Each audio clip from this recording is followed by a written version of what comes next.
Hi hello నమస్తే welcome to Vihari politics. Prabhas సినిమాలో మరో hot beauty rebel star Prabhas ప్రస్తుతం బ్యాక్ టు బ్యాక్ సినిమాలతో బిజీగా ఉన్న విషయం తెలిసిందే. కల్కి సినిమా తర్వాత ప్రభాస్ వరుస సినిమాలను లైనప్ చేశారు. సలార్, కల్కి హిట్స్ తర్వాత ప్రభాస్ సినిమాలపై అంచనాలు పెరిగిపోయాయి. ప్రస్తుతం రాజాసాబ్, సలార్ 2, కల్కి 2 అలానే హను రాఘవపుడితో ఓ సినిమా చేస్తున్నారు. ప్రస్తుతం ఫౌజీ సినిమా ఆన్ సెట్స్ లో ఉంది. ఏ మాత్రం గ్యాప్ లేకుండా షూటింగ్ జరుపుతున్నారు. వీలైనంత వేగంగా ఫౌజీ పూర్తి చేసి నెక్స్ట్ మూవీ స్టార్ట్ చేయాలనే ధ్యాసతో ప్రభాస్ పనిచేస్తున్నారు.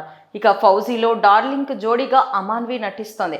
అమాన్వికు హీరోయిన్ గా చేసిన అనుభవం లేకపోయినా కానీ సోషల్ మీడియాలో ఫాలోయింగ్ ని చూసి హను రాఘవపుడి డార్లింగ్ కు పర్ఫెక్ట్ జోడీ అని ఓకే చేసినట్లు సమాచారం. ఇక లవ్ అండ్ వార్ లో హీరో హీరోయిన్ మధ్య అందమైన ప్రేమ కథని చూపబోతున్నారు. సినిమాలో ఎక్కువగా హైలైట్ చేసేది ఈ అంశాన్నే అని తెలుస్తోంది. లవ్ స్టోరీలు తెరకెక్కించడంలో హను రాఘవపుడి స్పెషలిస్ట్ అన్న సంగతి తెలిసిందే.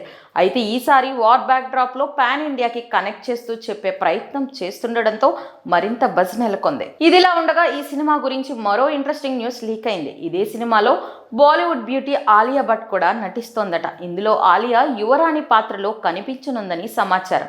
సినిమాలో గెస్ట్ రోల్లో ఆలియా కనిపిస్తారట. ఈ పాత్రకు ఫేమస్ హీరోయిన్ అయితే బాగుంటుందని ఆలియా భట్ ని సంప్రదించగా అందుకు ఆమె గ్రీన్ సిగ్నల్ ఇచ్చారట. దీనికి ఆలియా గ్రీన్ సిగ్నల్ ఇచ్చినట్లు బాలీవుడ్ మీడియాలో న్యూస్ వైరల్ అవుతున్నాయి. ఇదే నిజమైతే ఫౌజీ క్రేజ్ ఇంకా పెరుగుతుంది. ఆలియా భట్ ఎంట్రీ అన్నది భారీ బజ్ ని తీసుకొచ్చేదే.